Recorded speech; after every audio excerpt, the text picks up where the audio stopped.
Hello students, आज वाले lecture में अपन कंटिन्यू करते हैं सेंटर ऑफ मास को। और आज वाला लेक्चर अपना लास्ट लेक्चर भी होगा बच्चों।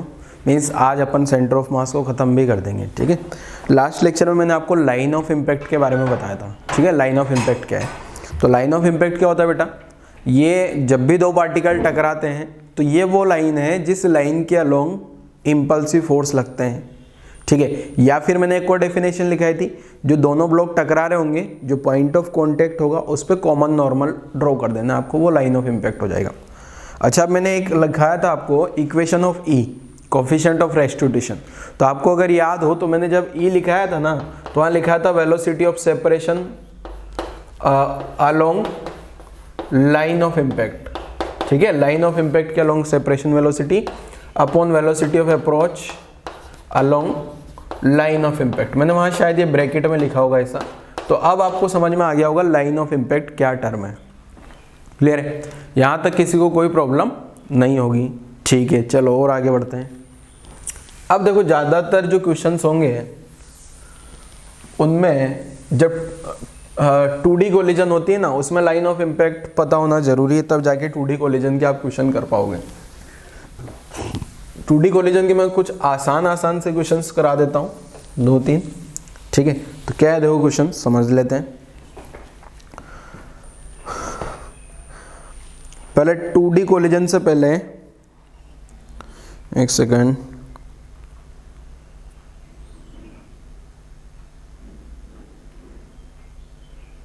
वन मिनट वेट करना।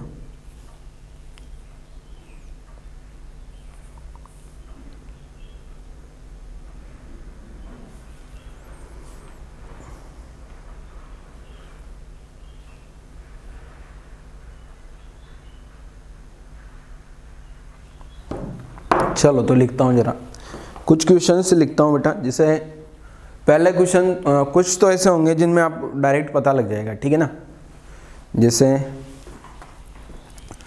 यहाँ पे एक क्वेश्चन लिखता हूँ मैं।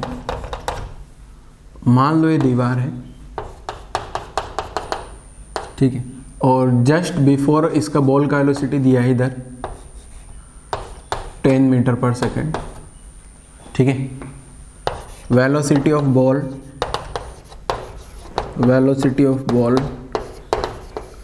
जस्ट बिफोर कोलिजन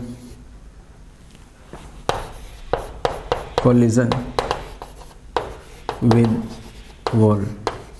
ठीक है, ये है 10 metre per second.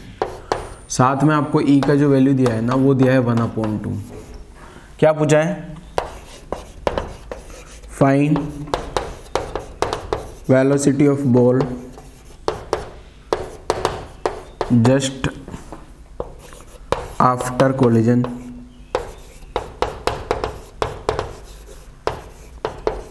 With wall. पता करो जना। आसान सा क्वेश्चन है बच्चा, बहुत आसान क्वेश्चन नहीं है, इजीली हो जाएगा। ठीक है, इसमें तो लाइन ऑफ इम्पैक्ट बस मैं ऐसे ही बताना चाह रहा हूँ आपको। वैसे इस टाइप की क्वेश्चन अपन ऑलरेडी भी कर चुके हैं।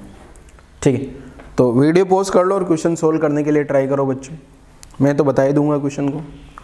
तो देखो किस टाइप से सोल्व करना है। आप लोग वीडियो पॉज करके एक बार सोल्व करने के लिए ट्राई करो। नहीं करोगे तो नहीं समझ आएगा, फिर पहले मैं बता देता हूँ आपको। चलो सोल्व करके बताता हूँ। देखो बेटा क्या करना है इसमें। देखो पहला डायग्राम तो ये है जस्ट बिफोर कोलिजन। ये जब बॉल जस्ट बिफोर कोलिजन हुई होगी तो ये इधर जा रही है, कितना वेलोसिटी से? 10 मीटर पर सेकंड से। यही दीवार है, टकरा गई। जस्ट आफ्टर कोलिजन इस बॉल का वेलोसिटी मान लो v हो गया। ठीक है, अब e का जो इक्वेशन लिखते हैं बेटा, e क्या होता है? Separation velocity along line of impact upon approach velocity along line of impact. अब एक चीज़ ये ध्यान रखो, जब यहाँ पे कोलिजन हुई होगी तो ये एक पॉइंट, एक इंस्टेंट के लिए यहाँ पे जो ये बॉल यहाँ पे कांटेक्ट में आई होगी। जब कोलिजन हुई होगी तो ये बॉल ऐसे कांटेक्ट में आई होगी। तो ये वाला जो कांटेक्ट हुआ होगा, ये ऐसे इस पे इधर फोर्स लगा होगा, दीवार पे इधर लगा होगा। मतलब यही जो लाइन है, यही लाइन क्या है? Line of impact. तो ये वाले क्वेश्चन में वैसे अगर लाइन ऑफ इम्पैक्ट का कॉन्सेप्ट नहीं भी बताता मैं, तो आप लोगों को समझ आ जाता है डायरेक्टली। आप क्या लिख देते हैं? ई का वैल्यू जो है 1/2 दिया है, सेपरेशन वेलोसिटी v हो गई, अप्रोच 10 हो गई। यहाँ से सोल्व किया तो v का वैल्यू निकल के आया मेरे पास 5 मीटर पर सेकंड और यही मेरा आंसर हो गया। ठीक है, इजीली आप लोग इसको सोल्व कर देते हैं, इसमें कोई दिक्कत नहीं है। ठीक है, बट मैंने एक बार लाइन ऑफ इम्पैक्ट भी बताया, क्योंकि सेपरेशन वेलोसिटी किधर लिखना होता है बेटा, लाइन ऑफ इम्पैक्ट के अलोंग। जैसे ये तो दीवार है, दीवार तो रेस्ट में रहेगी, दीवार रेस्ट में है, लाइन ऑफ सेपरेशन, ये लाइन ऑफ इम्पैक्ट के अलोंग सेपरेशन वेलोसिटी आ गई, लाइन ऑफ इम्पैक्ट के अलोंग अप्रोच वेलोसिटी आ गई और इस टाइप का आंसर आ गया। इवन मैंने इस टाइप का क्वेश्चन आपको बाउंसिंग वाला करवा भी दिया है कल। ठीक है, तो वही क्वेश्चन एक बार और रिपीट करता हूँ मैं, बाउंसिंग वाला। इतना सारा बाउंसिंग नहीं कर रहा हूँ, उसमें छोटा सा एक पार्ट ले रहा हूँ, उसमें भी यही सारी कहानी लिखनी है आपको। तो क्वेश्चन लिखें जरा, क्या है देखो, क्वेश्चन लिख देता हूँ मैं, देखो क्या आसान सा क्वेश्चन। अगेन मान लो ऐसा ग्राउंड है, ठीक है, और ये जो बॉल है ना, वीडियो पॉज करके क्वेश्चन लिख लेना, सॉल्यूशन लिख लेना पूरा।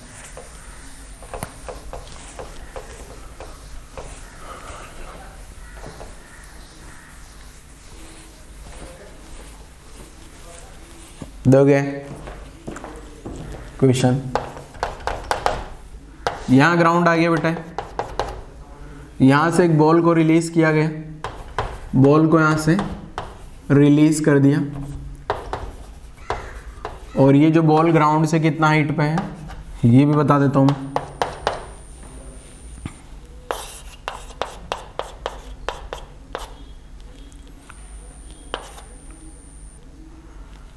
ये 20 मीटर की हाइट पे है बॉल, ठीक है, जहां से रिलीज। आपसे क्या पूछा है, find velocity of ball just after first collision. Just after first कुछ नहीं बोला गया है ना, जस्ट आफ्टर कोलिजन लिखा है तो भी फर्स्ट ही कंसिडर करना है, जस्ट आफ्टर कोलिजन। अब कोलिजन किसके साथ में हो रही, धरती माता के साथ में। कोलिजन किस टाइप का है, ई का वैल्यू दिया है आपको 0.25, बोले तो इनइलास्टिक कोलिजन। ठीक है, तो ट्राई करो जरा, बहुत आसान क्वेश्चन है बेटा, इजी क्वेश्चन है, इजीली सोल्व कर सकते हो आप लोग, तो ट्राई करना बनता है। नहीं ट्राई करोगे तो कुछ नहीं जाता, आप कुछ नहीं सीख पाओगे। ठीक है, कुछ सीखना है ना अगर आपको तो ट्राई करना पड़ेगा। चलो वीडियो पॉज करो और क्वेश्चन ट्राई करो जल्दी से। वीडियो पॉज कर लीजिए बेटा और क्वेश्चन ट्राई करो।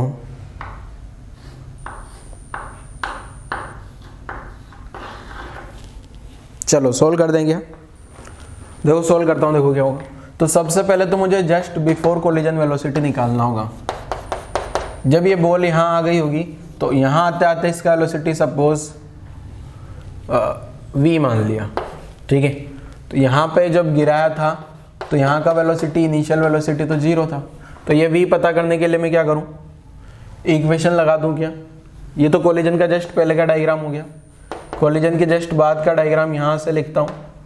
यहाँ कोलिजन हुआ होगा और ये इस डायरेक्शन में वेलोसिटी v आ गया, सॉरी v1 आ गया, कुछ चेंज हो जाएगा ना। तो पहले ये v निकालता हूँ, v square u square 2as, final velocity initial 0 आ गई, 2 इंटू 10 इंटू एक्सेलरेशन की जगह 10 लिख दूँ क्या, g का वैल्यू। तो यहाँ से सिंप्लीफाई करने पे ये v का वैल्यू आ रहा है मेरे पास 20 मीटर पर सेकंड। ठीक है, 20 मीटर पर सेकंड ये टकराने के पहला का वेलोसिटी होगा।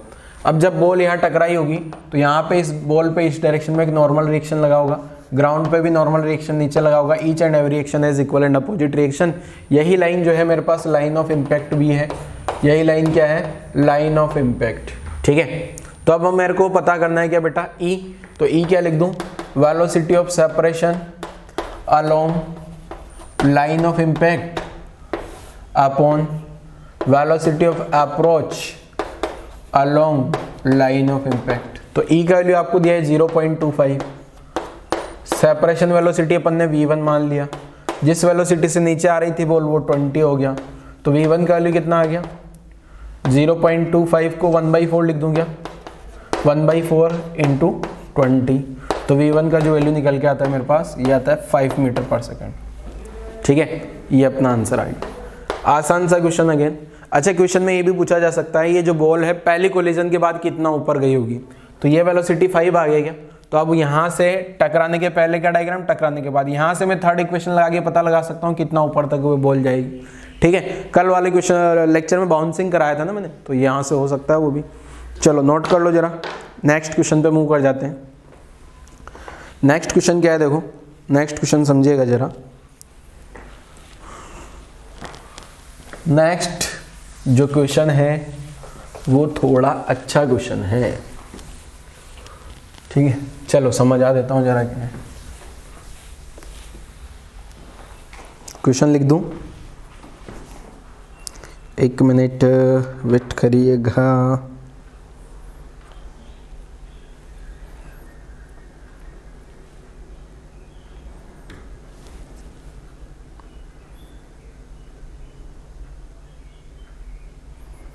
एक सेकेंड, चलो क्वेश्चन लिखते हैं जरा क्या है, देखो ना। ये यहाँ पे दीवार आ गई बेटा,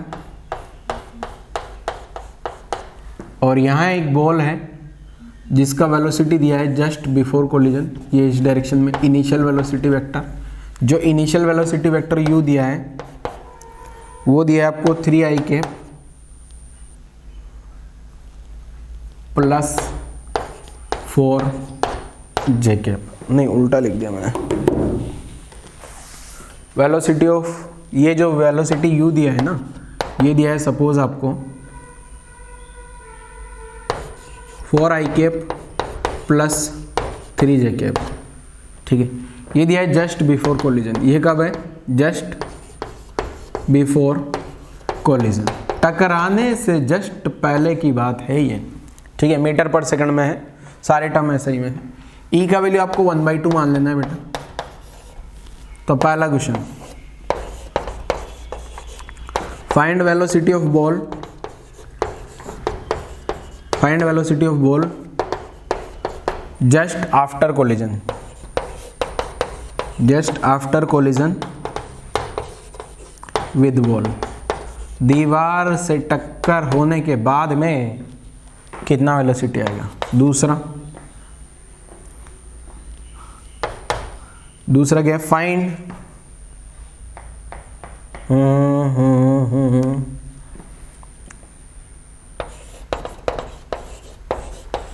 loss in kinetic energy, find loss in kinetic energy of ball. Ball की काइनेटिक एनर्जी में कितना लॉस हुआ। बॉल का मास आपको मान लेना है कितना, 2 kg। ये जो बॉल है ना, इसका मास 2 kg मान लो।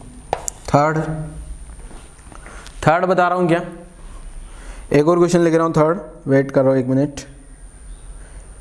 Impulse act on ball, impulse act on ball. And fourth,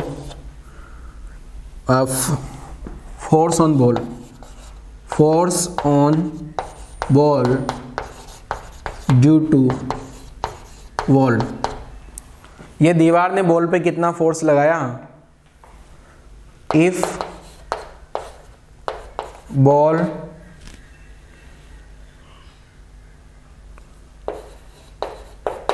contact with wall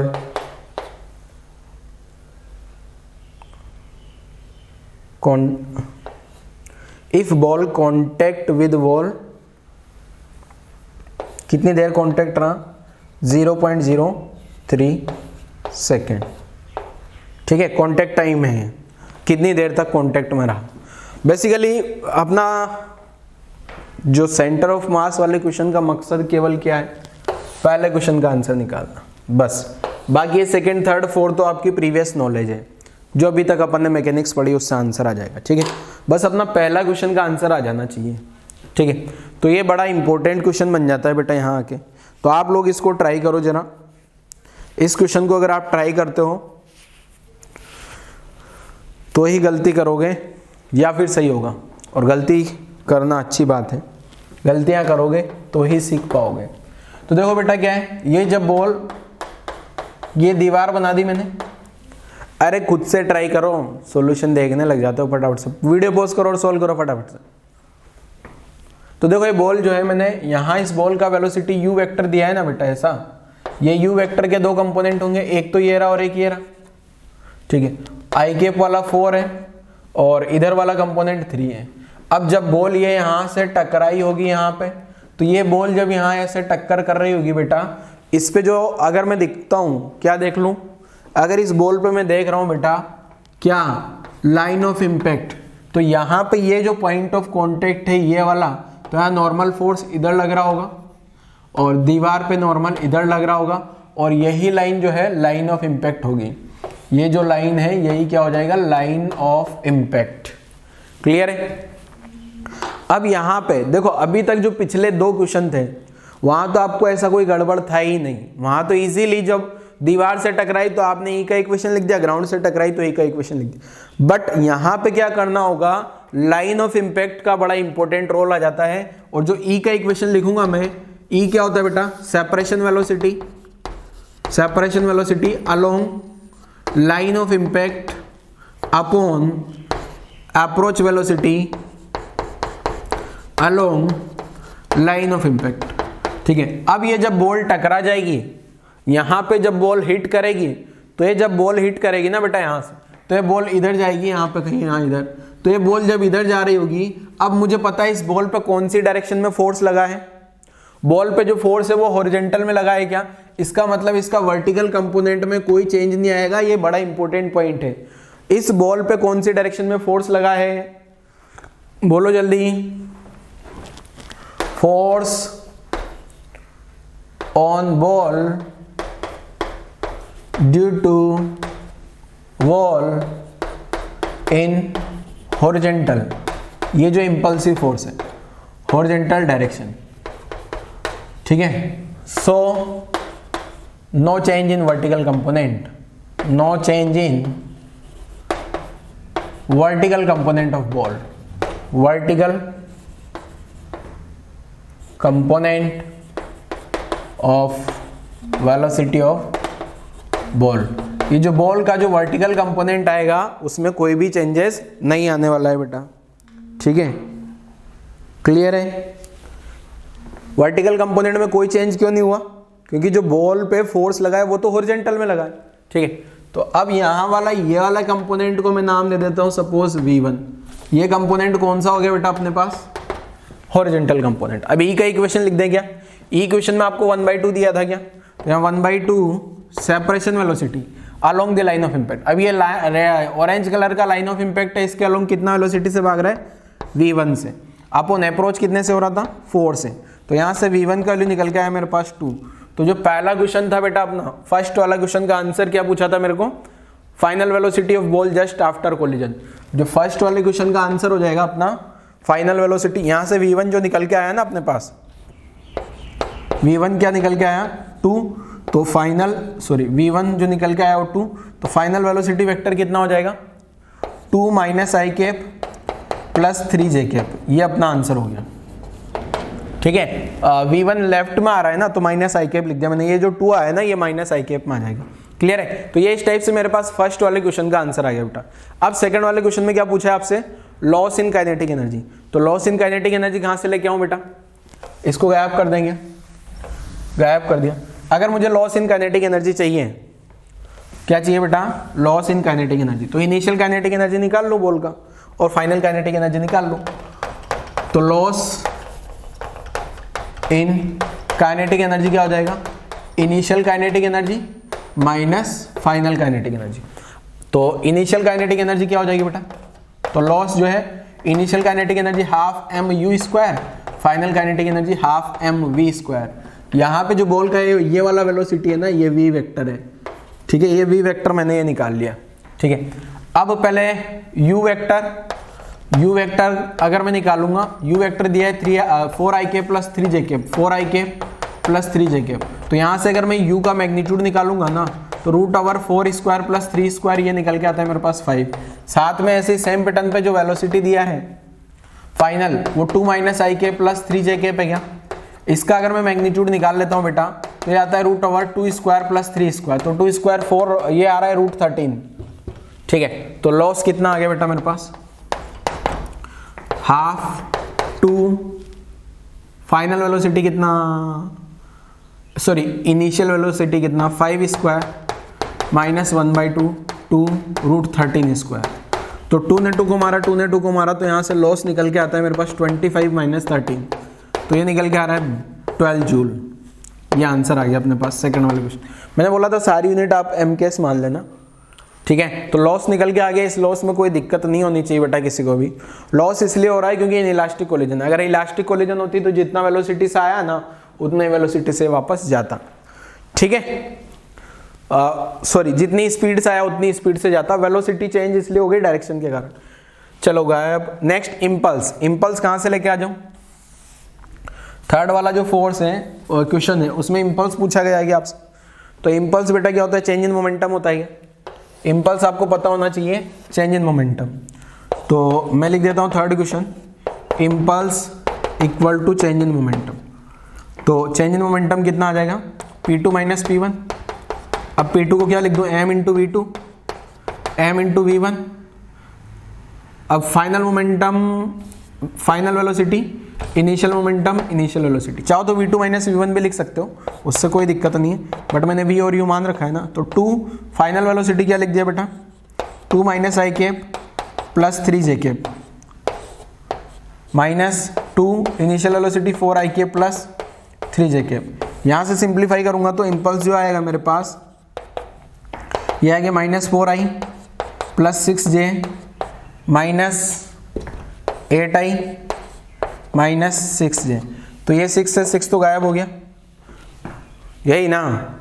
और ये -4 ये रहा और -8 ये रहा, तो ये हो गया -12i कैप, ठीक है। तो ये आंसर हो गया अपने पास ये थर्ड वाले क्वेश्चन का। अब एक क्वेश्चन और निकल के आता है फोर्थ क्वेश्चन में पूछा था आपसे फोर्स कितना लगने वाला है।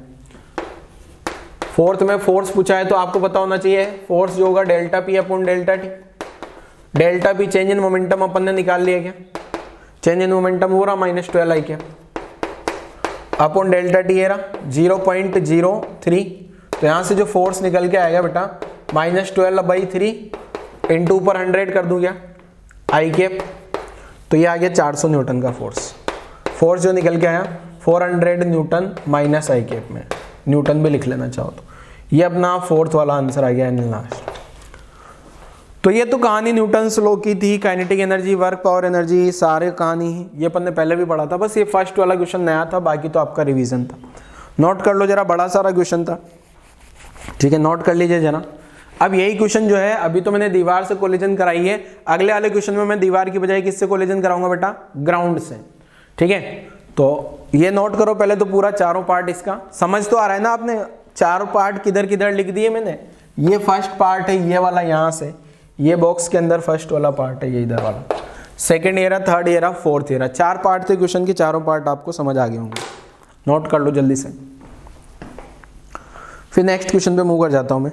जल्दी नोट करो बेटा, यहाँ तक की कहानी नोट कर लीजिए जल्दी से।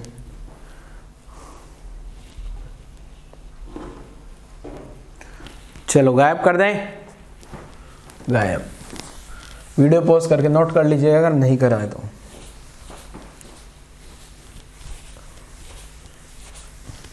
अगर आप ध्यान से नहीं देखोगे तो आपको पता ही नहीं लगेगा सर ने कहाँ से कहाँ तक क्या क्या लिख दिया, ठीक है ना। तो इसलिए आप बहुत ध्यान से देखना है बेटा, कॉपी पेस्ट नहीं करना बिल्कुल। अगर कॉपी पेस्ट करोगे तो कुछ भी समझ नहीं आएगा, पूरा वीडियो अच्छे से देखना है। चलो गायब।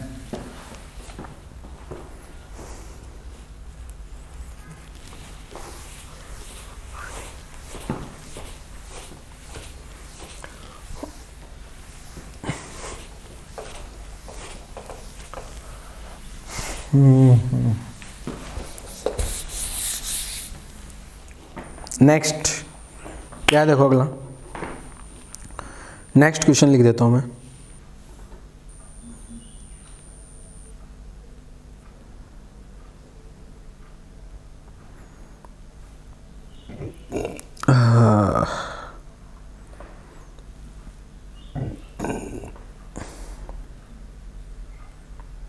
एक मिनट,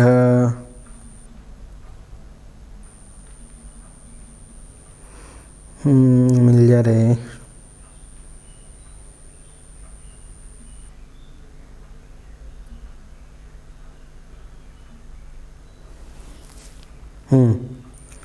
एक मिनट रुको बस।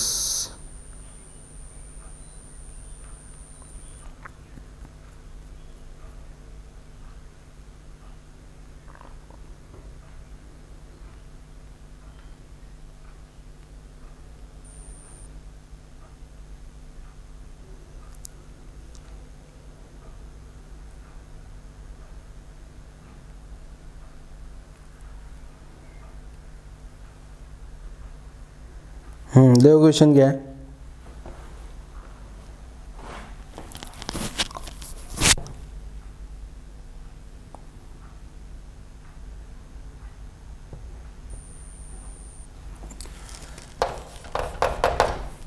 यहां पे ये ग्राउंड आ गया अपने पास में, ठीक है। A ball of mass m, ball का मास m दिया है, ये लाइन आ गई है और यहाँ से जो बॉल हिट कर रही है ना अपने पास में, वो ये इस लाइन के अलोंग बॉल आ रही है, ठीक है। यहाँ से ये एंगल 45 डिग्री दिया है, इसको अपन इंसिडेंट एंगल बोल सकते हैं, जैसे प्लेन मिरर होता है ना उसमें, ये नॉर्मल ड्रॉ कर लिया इंसिडेंट एंगल, ठीक है।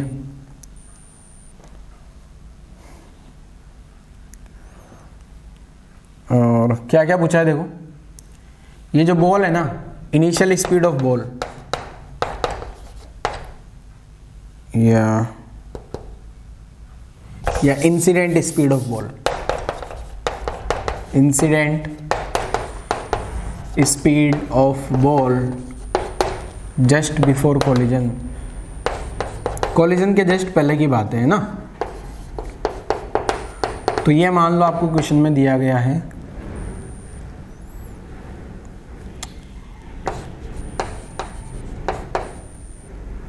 ये क्वेश्चन में दिया है आपको u, ठीक है। अब आपसे क्या बोल दिया जाए, आपसे क्या बोल दिया गया है, find the speed of reflection, speed of the reflected ball. जब बॉल टकरा के यहां से जाएगी जस्ट आफ्टर कोलिजन,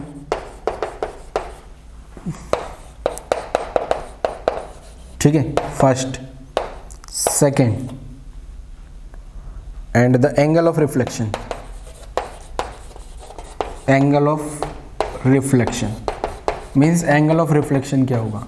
अब यहाँ आई इक्वल टू आर नहीं होगा, ये इंसिडेंट रे नहीं है। अब यहाँ ई का वैल्यू दिया है बेटा आपको 1/√2, ई का वैल्यू कितना दिया है क्वेश्चन में 1/√2, मतलब जो कोलिजन है ना वो कोलिजन किस टाइप की होगी, इन इलास्टिक टाइप की कोलिजन होगी, ठीक है। तो क्वेश्चन ट्राई करो बेटा, आसान क्वेश्चन है, अगर आप लोग ढंग से ट्राई करोगे तो, नहीं करोगे तो फिर तो कुछ नहीं हो सकता, ठीक है। इसलिए ट्राई करना पड़ेगा अच्छे से, क्वेश्चन को अच्छे से ट्राई करोगे तो आंसर आ जाएगा आपका इजीली।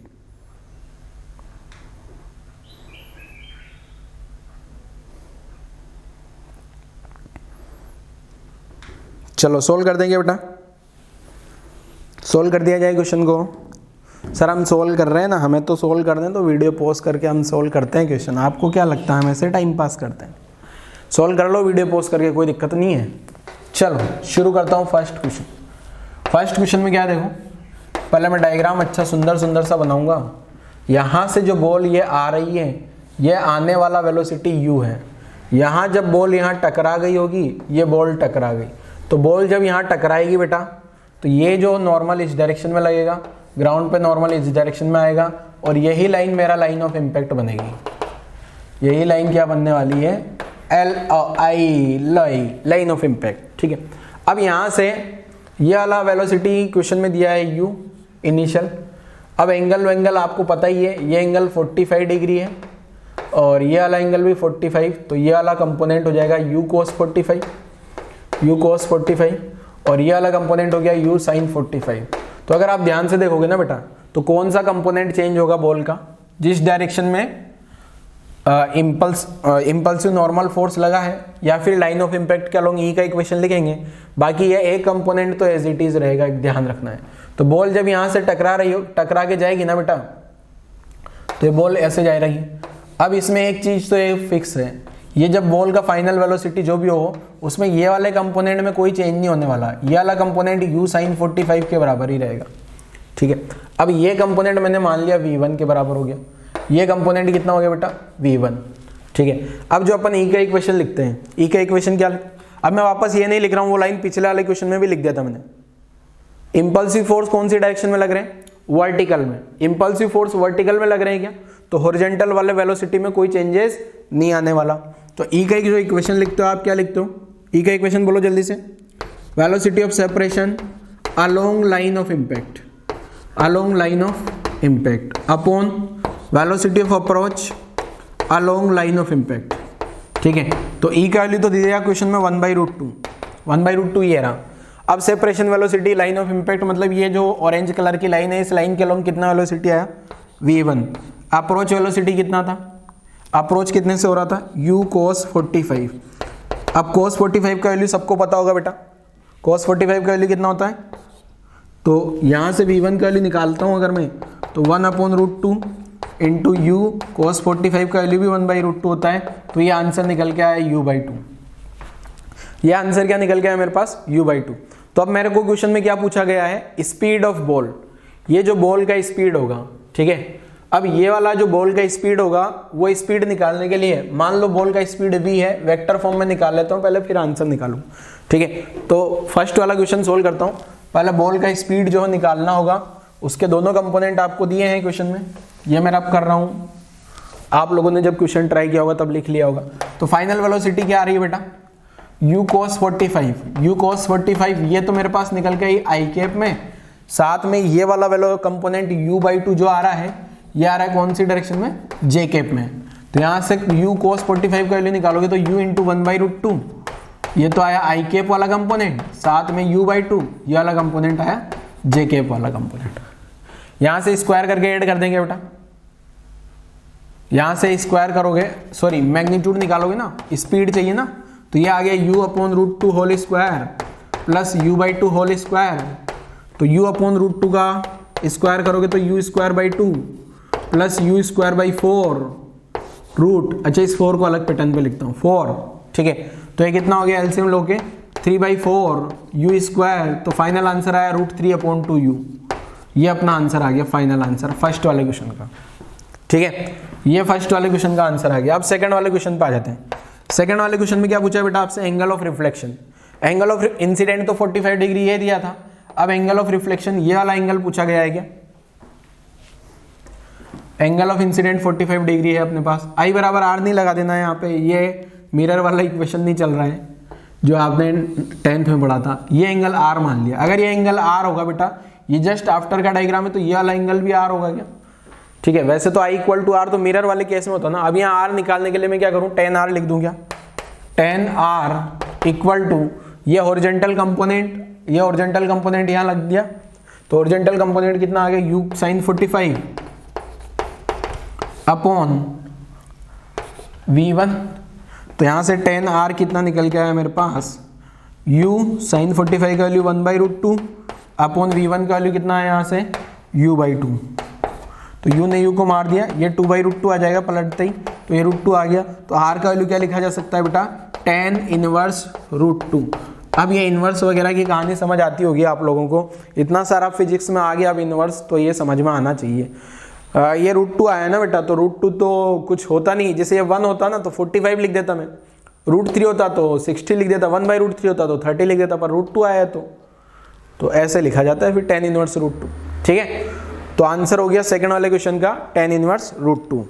कहानी नोट कर लो जल्दी, यहाँ तक कहानी नोट कर लीजिए बेटा, आगे बढ़ते हैं हम नेक्स्ट।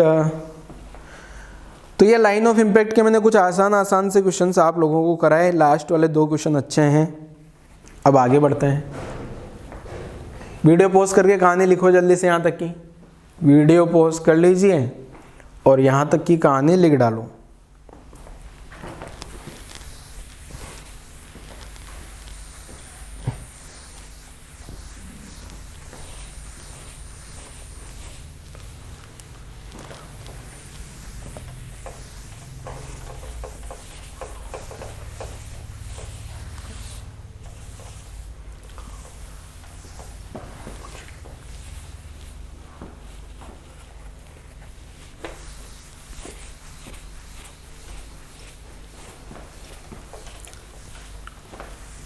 चलो आगे बढ़ते हैं, नेक्स्ट टॉपिक लिखते हैं जरा।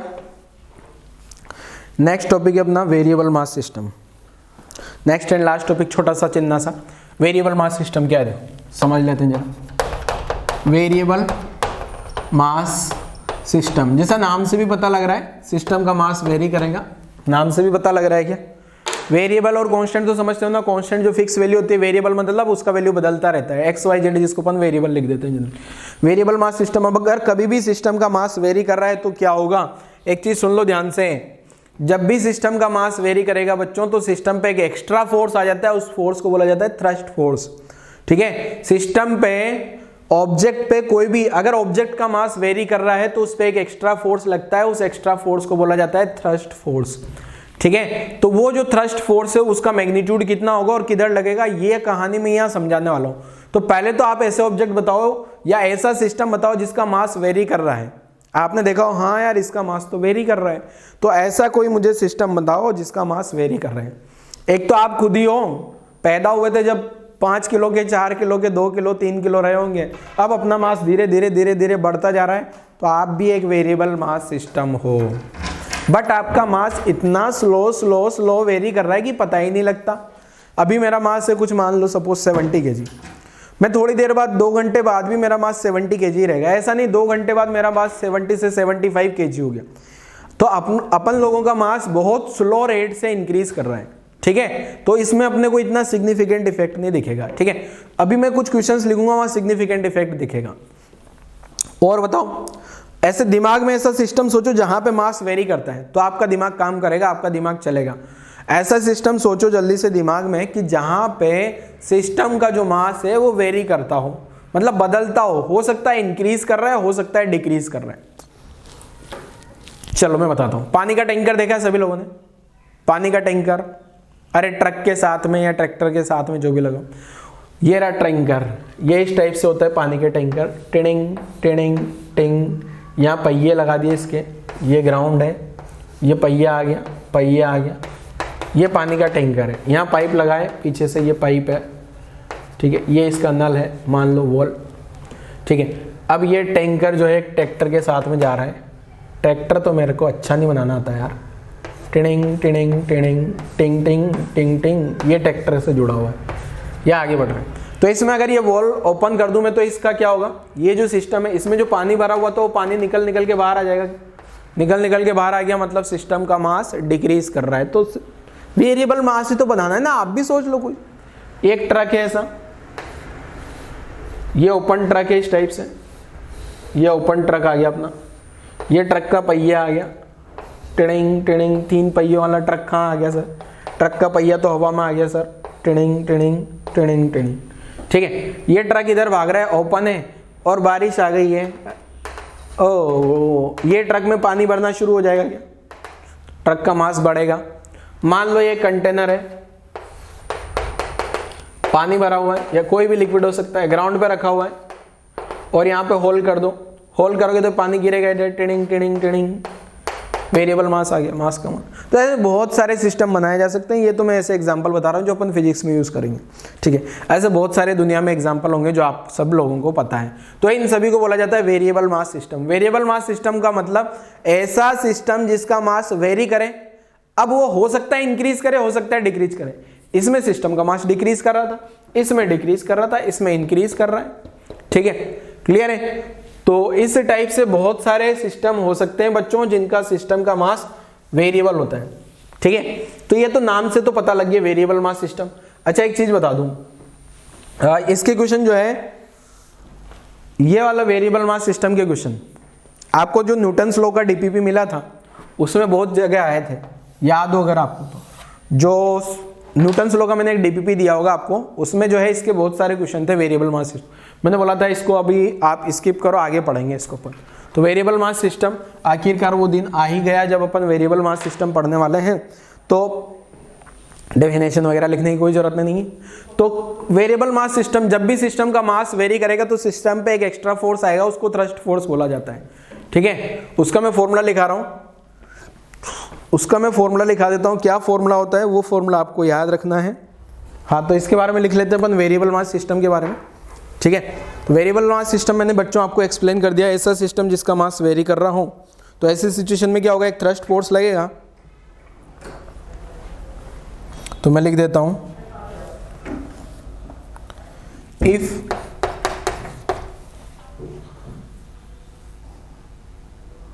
a mass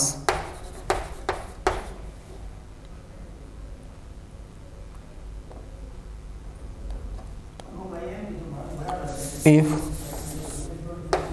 a mass is added, या तो मास ऐड हो रहा हो सकता है इजेक्ट हो रहा हो, added or ejected from a system,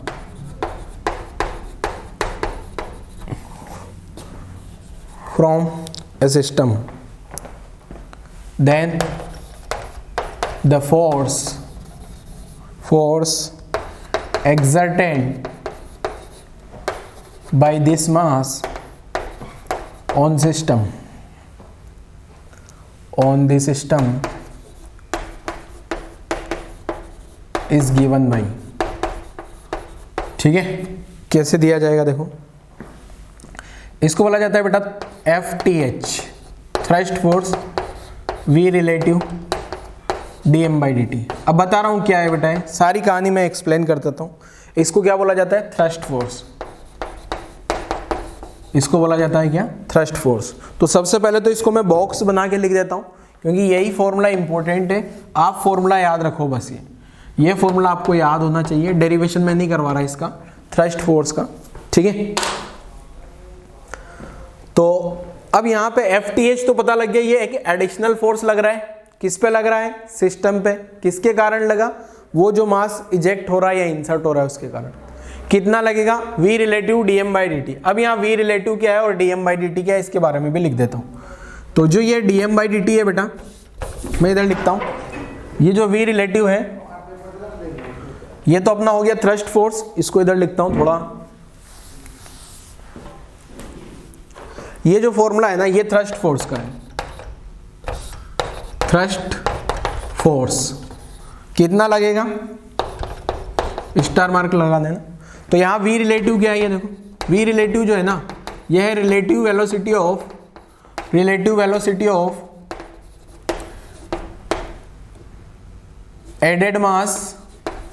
added mass या ब्रैकेट में इजेक्टेड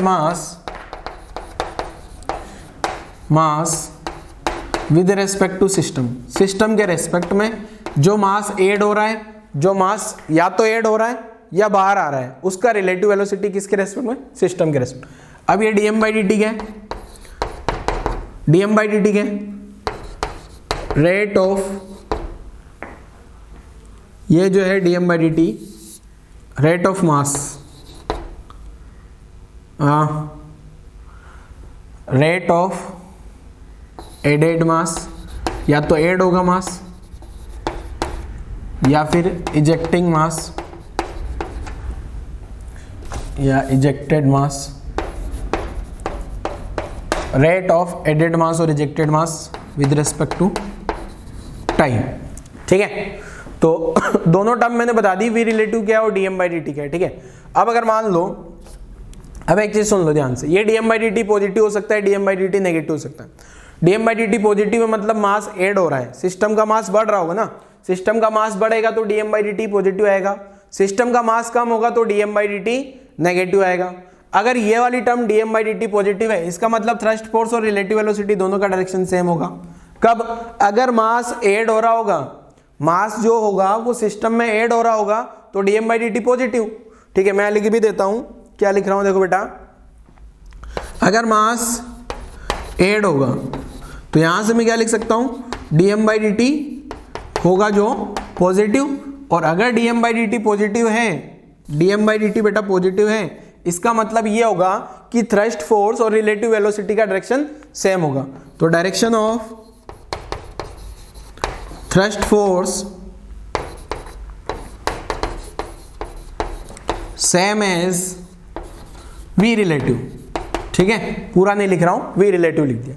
ऐसे अगर मास जो है बेटा इजेक्ट हो रहा होगा तो dm/dt जो होगा वो नेगेटिव आएगा, और अगर dm/dt नेगेटिव है तो ये थ्रस्ट फोर्स और V रिलेटिव का डायरेक्शन अपोजिट होगा, ठीक है। तो मैं लिख रहा हूं क्या, direction of thrust force opposite to V relative, ठीक है। समझे बच्चे क्या, देखो वापस से बता रहा हूं, जो थ्रस्ट फोर्स है FTH थ्रस्ट फोर्स, ये थ्रस्ट फोर्स आएगा कब, जब या तो सिस्टम का मास इंक्रीज करे या सिस्टम का मास डिक्रीज करे, पहला पॉइंट। दूसरा कितना आएगा, v relative dm by dt। v relative क्या है, relative velocity of added mass और ejected mass with respect to system. जो भी मास एड हो रहा है या इजेक्ट हो रहा है उसका वेलोसिटी सिस्टम के रेस्पेक्ट में कितना है। क्लियर है, पहला point. dm by dt rate of added mass, कितना मास एड हो रहा है, ठीक है, या इजेक्ट हो रहा है टाइम के रेस्पेक्ट में। अगर मास एड होगा, मास बढ़ रहा है, सिस्टम का मास बढ़ेगा बढ़ेगा टाइम के साथ, तो ये t बढ़ रहा है और m बढ़ रहा है, तो dt पॉजिटिव dm पॉजिटिव, तो dm बाई dt पॉजिटिव हो जाएगा। तो अगर dm बाई dt ये क्वांटिटी पॉजिटिव है तो ये वाला वेक्टर और ये वाला वेक्टर दोनों सेम डायरेक्शन में होंगे, ठीक है। थ्रस्ट फोर्स का डायरेक्शन रिलेटिव वेलोसिटी। अगर मास कम हो रहा होगा, टाइम बढ़ेगा तो dt पॉजिटिव, मास कम होगा तो dm नेगेटिव, कम हो रहा है मतलब नेगेटिव, तो dm बाई dt नेगेटिव हो गया, ऊपर नेगेटिव नीचे पॉजिटिव तो नेगेटिव आएगा, मतलब direction of thrust force opposite to v relative. चलो यहाँ तक की कहानी लिख लो, यहाँ तक की कहानी लिखो बेटा जल्दी से, फिर आगे की कहानी समझाता हूँ आपको। अब इसके बाद एक न्यूमेरिकल कर लेते हैं, जरा न्यूमेरिकल क्या है देखो समझ लेते हैं। तो यहाँ तक लिख लो, आप वीडियो पोस्ट करके। वेरिएबल मास सिस्टम की कहानी बहुत आसान है, बस ये फॉर्मूला आपको याद होगा तो आपके आंसर निकलते हुए आएंगे, ठीक है। चलो आगे बढ़ते हैं। तो पहला क्वेश्चन करवा देता हूँ, देखो क्या है। इसके 2-3 क्वेश्चन कर लेते हैं आसान आसान से, तो बहुत आसान आसान से क्वेश्चन बनते हैं बेटा यहाँ पे, ठीक है ना। तो देखो पहला क्वेश्चन क्या है, पहला बहुत आसान क्वेश्चन। ये ग्राउंड बना दिया मैंने, ग्राउंड पे एक टैंकर बना देता हूँ। ये एक टैंक है, ये टैंक आ गया, फ्रिक्शनलेस सरफेस है यहाँ पे, म्यू का वैल्यू 0 मान लेना है, म्यू का वैल्यू 0 है, फ्रिक्शनलेस सरफेस। ये टैंक के अंदर पानी भर दिया, tinning tinning tinning tinning tinning tinning tinning tinning, ये पानी भर दिया टैंक के अंदर, ठीक है। अब यहाँ पे एक होल है, छोटू सा होल है, ये होल से पानी बाहर निकल रहा है, ये होल से पानी बाहर आ रहा है, और जो पानी आ रहा है ना वो इस डायरेक्शन में बाहर गिर रहा है यहाँ पे। तो ये यहाँ से पानी निकल रहा है, ऐसे ऐसे भाग रहा है पानी, और ये ऐसे ऐसे गिर रहा है, ठीक है। तो ये पानी किस रेट से बाहर निकल रहा है वो लिख देता हूँ, और कितना पानी निकल रहा है। मान लो यहाँ से जो पानी निकल रहा है बाहर आ रहा है, वाटर जो coming out from hole with rate 2 kg per minute. हर 1 मिनट में कितना मास बाहर आ रहा है पानी का, 2 kg 1 मिनट में, ठीक है। दूसरा जो रिलेटिव मास है, रिलेटिव वेलोसिटी है, वेलोसिटी ऑफ वाटर, जो पानी बाहर आ रहा है, velocity of water at hole, ये जो दिया है, मान लो आपको ये दिया है 5 metre per second with respect to container. ये जो कंटेनर है ना उसके रेस्पेक्ट में पानी इतना स्पीड से बाहर आ रहा है। तो आपको क्या पता करना है, find thrust force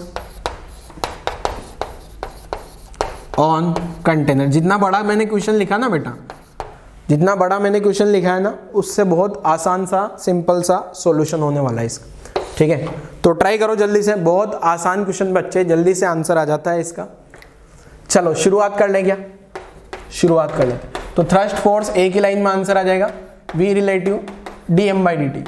v relative कितना दिया है, कितना वेलोसिटी से बाहर आ रहा है, 5 metre per second. dm by dt कितना लिख देना है, 2 kg। अब यहाँ पर मिनट है तो 60 सेकंड लिख देना है, मिनट को 60 सेकंड में कन्वर्ट कर दी। तो ये आंसर निकल गया है 10 10 10 1/6 न्यूटन का फोर्स आ रहा होगा इसमें। अगर कंटेनर का टोटल मास दे दिया जाए ना तो F बराबर ma लगा के एक्सेलरेशन में निकाल सकते हैं।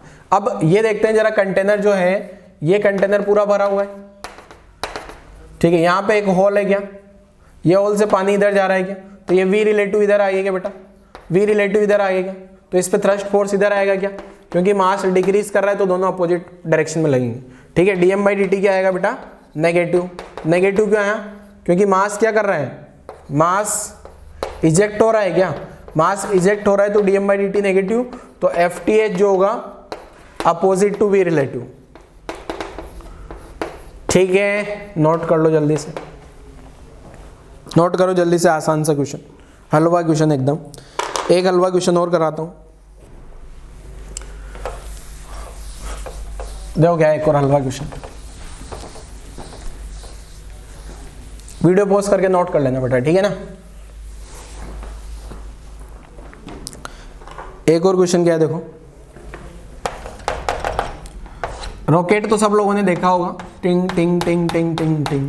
रॉकेट में क्या होता है बेटा, ये ऐसे पूरे बॉक्स बने होते हैं, यहाँ फ्यूल भरा होता है, यहाँ फ्यूल भरा होता है, और ये जैसे जैसे फ्यूल, यहाँ से फ्यूल बाहर निकल रहा होता है, फ्यूल जैसे बर्न होगा तो यहाँ से बाहर निकलेगा, गैस इजेक्ट होती हुई बाहर निकलती है, ठीक है ना।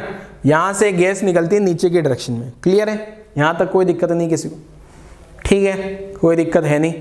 तो अब होता क्या है, ये जो गैस है नीचे की डायरेक्शन में निकलती है रॉकेट से, रॉकेट से गैस नीचे की डायरेक्शन में निकलेगी तो उनका रिलेटिव वेलोसिटी नीचे है, तो रॉकेट किधर उठेगा, ऊपर, तो ऊपर उठता जाता है रॉकेट, और थोड़ी देर बाद क्या होगा, ये बॉक्स खलास हो गया, ये पूरा फ्यूल खत्म हो गया तो ये बॉक्स गिर जाएगा नीचे, फिर अगला वाला बॉक्स आएगा फ्यूल का, वो खत्म हो गया, वो गिर गया नीचे, फिर अगला फ्यूल, फिर अगला अगला अगला, ऐसे फ्यूल के उसमें कंपार्टमेंट्स बने होते हैं बहुत सारे, ठीक है, ताकि क्या होगा, ज्यादा हाइट पे चला जाए तो इनका एक्स्ट्रा वेट नहीं ले जाना पड़ेगा ना उसको, तो ऐसा कुछ सिस्टम होता है रॉकेट में, जैसे ये फ्यूल खत्म होगा वो गिर जाएगा, फिर अगला फ्यूल, फिर वो भी गिर जाएगा, ठीक है, ये सारा सब कुछ अरेंजमेंट उसमें होता है।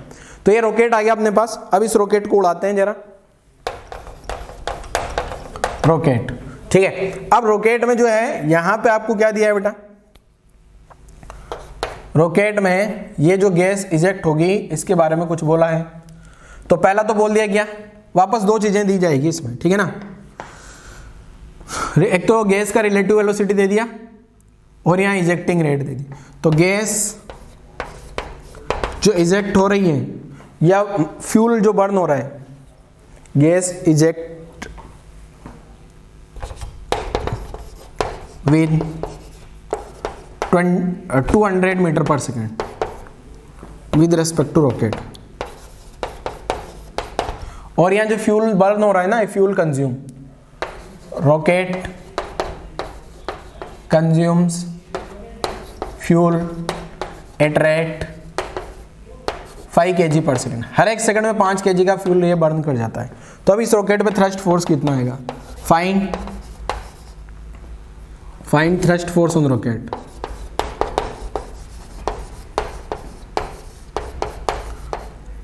कितना आएगा, सोल्व करो जरा, ठीक है। तो वीडियो पॉज कर लो और क्वेश्चन को सोल्व करने के लिए ट्राई करो जरा, क्वेश्चन आसान है, इजी कैटेगरी का क्वेश्चन है, हो जाएगा जल्दी से। चलो मैं सोल्व कर लूँ, मुझे तो पता है थ्रस्ट फोर्स कितना आना है, वी रिलेटिव dm/dt, बस। ऐसे बहुत सारे क्वेश्चन मैंने न्यूटन्स लॉ वाली डीपीपी में आपको स्किप कराए थे, वो वापस में होमवर्क में दूंगा तो कर लेना आप, ठीक है। वी रिलेटिव कितना दिया है 200, dm/dt कितना है 5, तो ये कितना आ गया 5 दूनी 10, 1000 न्यूटन का फोर्स लग रहा होगा इस पे। अब ये फोर्स किधर लगेगा ये भी समझ लेते हैं। ये जो रॉकेट है ना बेटा, यहाँ जो रॉकेट से रिलेटिव वेलोसिटी किधर है, नीचे है क्या, ये जो गैस है यहाँ से नीचे की डायरेक्शन में भाग रहा है ना, वी रिलेटिव, नीचे की डायरेक्शन में वी रिलेटिव आ गया, तो वापस से क्या करेगा, मास क्या हो रहा है बेटा, मास इजेक्ट हो रहा है क्या, मास इजेक्ट हो रहा है तो dm/dt नेगेटिव होगा क्या, और dm/dt नेगेटिव है तो जो वेलोसिटी थ्रस्ट फोर्स ऊपर लगने वाला है क्या, ठीक है, थ्रस्ट फोर्स जो होगा opposite to V relative. Opposite क्यों आया, क्योंकि मास डिक्रीज कर रहे हैं। अब ये पूरा रॉकेट वाला न्यूमेरिकल आपको आई थिंक समझ आ गया होगा, नोट कर लो जरा यहाँ तक की कहानी। अब एक आज के चैप्टर का, आज के लेक्चर का लास्ट न्यूमेरिकल, चैप्टर का लास्ट न्यूमेरिकल, तो न्यूमेरिकल समझ लेते हैं जरा क्या है। इसको मैं कॉन्सेप्ट की फॉर्म में ही लिखवा देता हूं आपको। एक्चुअली रॉकेट का कॉन्सेप्ट है ना, वो पूरा रॉकेट का कॉन्सेप्ट बता देता हूं। ये तो मैंने क्या किया, बस इनिशियल में थ्रस्ट फोर्स कितना आ रहा है, अब ये रॉकेट का मोशन कितना होगा ये भी पता करना हो, रॉकेट का वेलोसिटी पूछ लिया जाए, 10 सेकंड बाद वेलोसिटी कितना होगा, 10 दिन बाद रॉकेट का वेलोसिटी क्या होगा, तो ऐसी सिचुएशन में आपको क्या करना है। देखो हो क्या रहा है बेटा, इस पे थ्रस्ट फोर्स ऊपर लग रहा है क्या, इस पे थ्रस्ट फोर्स किधर लग रहा है, ऊपर, कितना लग रहा है अभी 1000 न्यूटन। मान लो इस रॉकेट का मास है 200 kg, कितना, रॉकेट का मास जो दे दिया आपको, मास ऑफ रॉकेट, कितना मास दे दिया, जो रॉकेट का मास दे दिया आपको कितना दे दिया, मान लो 50 kg का रॉकेट है। मैं ऐसे कैलकुलेशन के लिए बता रहा हूं, वैसे मास बहुत ज्यादा होता है। रॉकेट का मास कितना आ गया बेटा 50 kg, तो अभी इस पे mg कितना लग रहा होगा, नीचे 500 न्यूटन नीचे लग रहा होगा। इस पे अगर 500 न्यूटन नीचे लग रहा है और 1000 न्यूटन ऊपर लग रहा है तो रॉकेट ऊपर जाएगा क्या।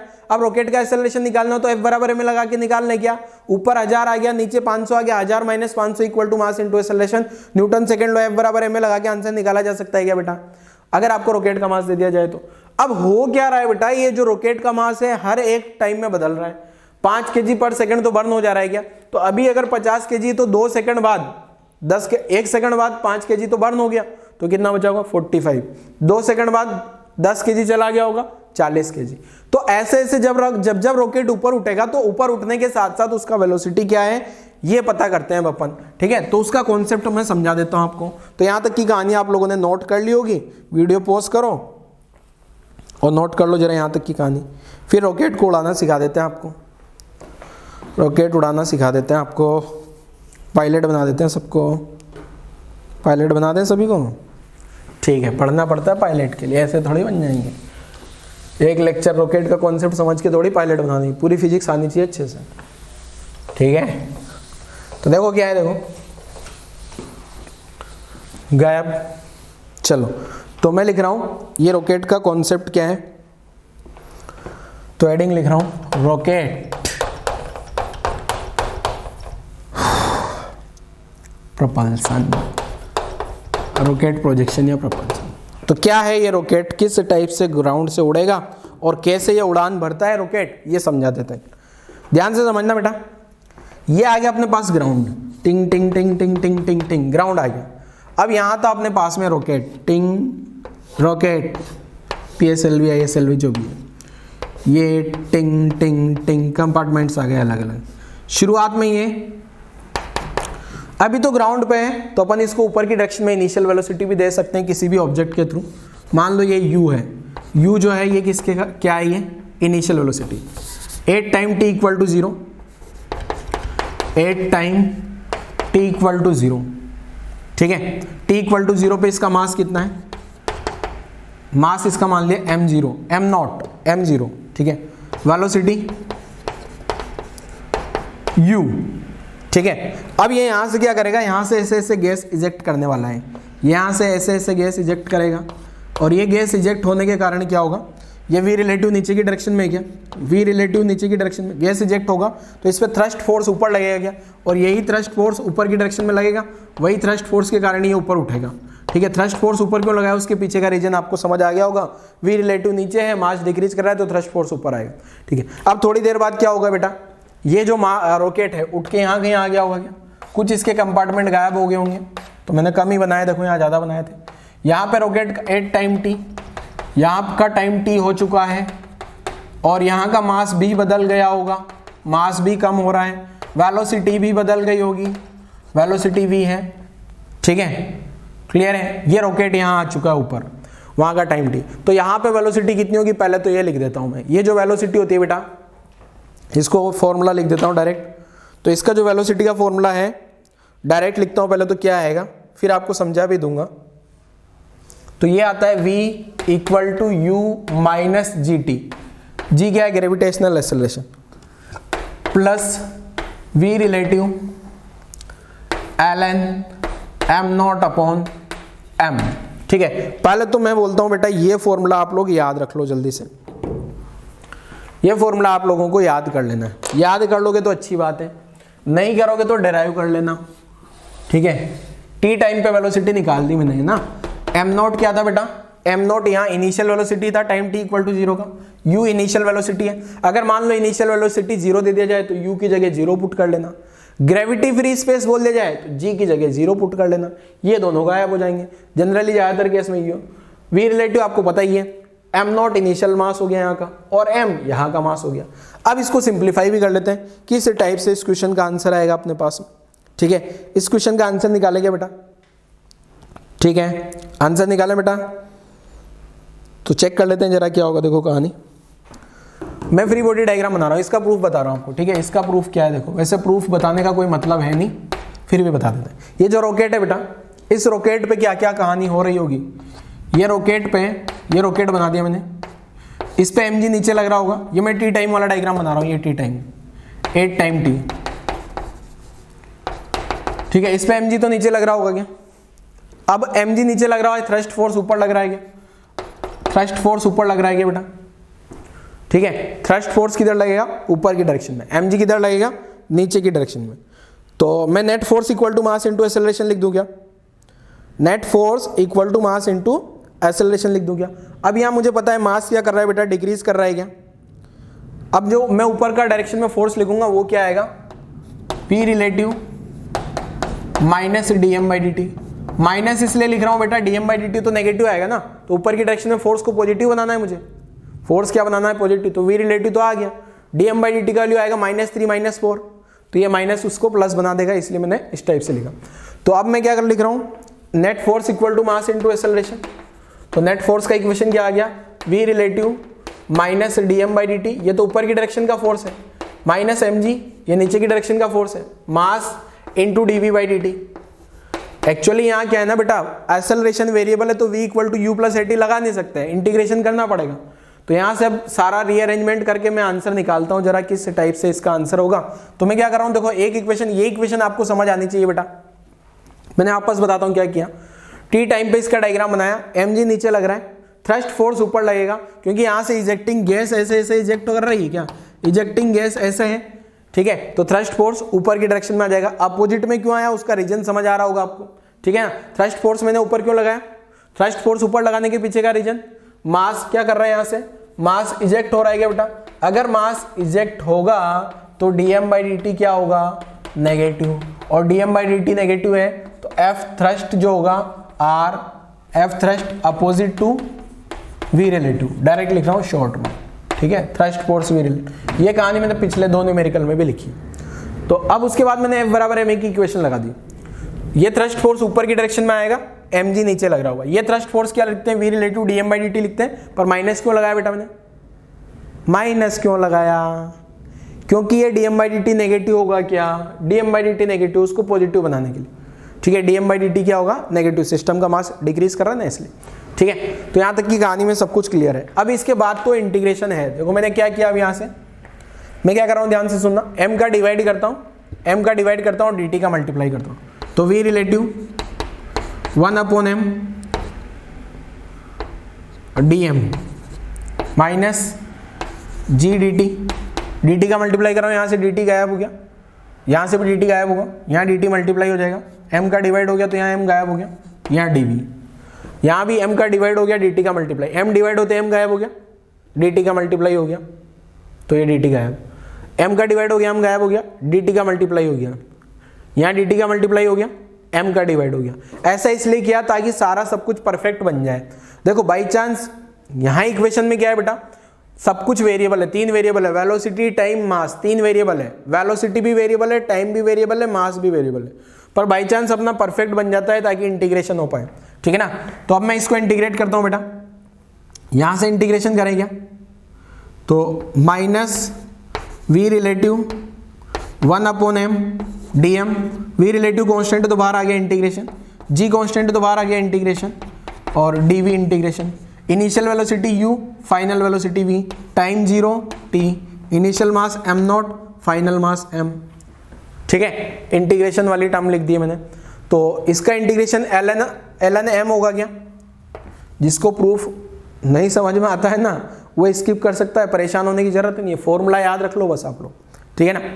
तो ये आ गया बेटा माइनस v रिलेटिव, ये आ गया ln m, upper limit lower limit लगा देंगे, m0 m माइनस t का integration t 0 t v u v, upper limit lower limit लगा दी, ठीक है। अब इसके बाद क्या करूंगा बेटा, अगली स्टेप में upper limit minus lower limit, तो ये क्या आ गया minus v relative ln, upper limit क्या होगी ln m minus ln m0 minus gt t minus 0 v minus u।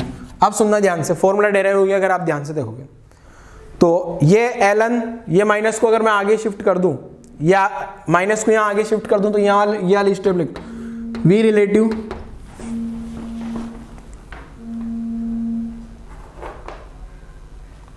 ये क्या आ गया v रिलेटिव, ये minus minus plus v relative.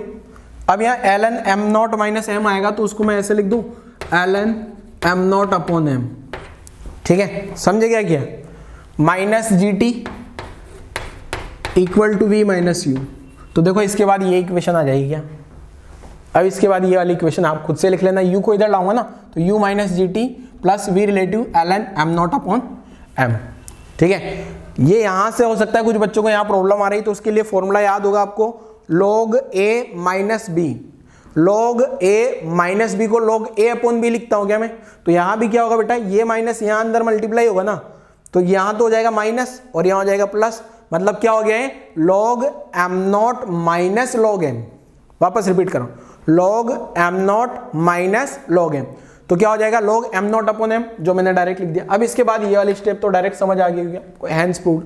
Miss मैं तो बोलता हूँ फॉर्मूला डायरेक्ट याद रख लो, फॉर्मूला डायरेक्ट याद रख लोगे तो बहुत ही बढ़िया है। डेरिवेशन भी मैंने बता दिया, नीट वाले बच्चों के लिए डेरिवेशन बिल्कुल कुछ भी काम का नहीं है, बस ये फॉर्मूला याद रखो, सिंपल सा फॉर्मूला है, डायग्राम बनाओ, फॉर्मूला याद रखो, प्रूफ का कोई ज्यादा इतना मतलब नहीं है नीट वाले बच्चों के लिए। जेई में एडवांस वाले बच्चों को काम आ सकता है, इसलिए मैंने करवा दिया। ठीक है बच्चों, तो ये रॉकेट उड़ाना मैंने आज आपको सिखाया, तो अच्छे से रॉकेट उड़ाइए, क्वेश्चन आते हैं तो कर लेना इससे।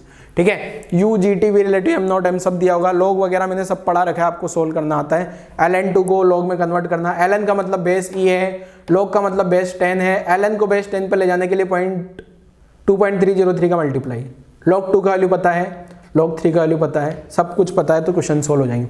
ठीक है, तो आज वाला लेक्चर बच्चों यहीं क्लोज करते हैं, और आज वाले लेक्चर में अपन ने सेंटर ऑफ मास कोलिजन वाले चैप्टर का दी एंड भी कर दिया है।